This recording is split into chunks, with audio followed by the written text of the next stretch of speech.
easy to make pasta with broccoli.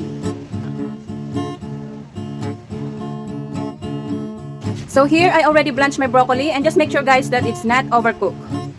This is perfect. And same thing with our pasta guys, this is already cooked, so I just put this aside as well. So now let's melt our butter guys. I'm using like 2 tablespoons guys, 2 to 3 tablespoons.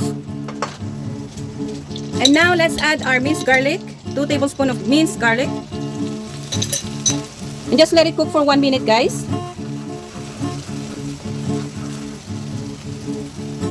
And now we can add our pasta. And also our blanched broccoli that we set aside before. Yes. We just mix it nicely guys. And now we can add our Parmesan cheese.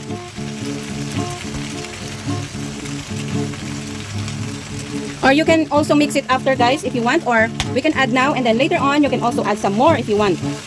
If you want more, you can add some more later.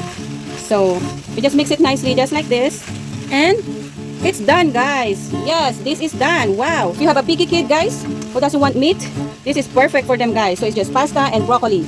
It's healthy guys, and this is it. It's ready to serve. Thank you for watching.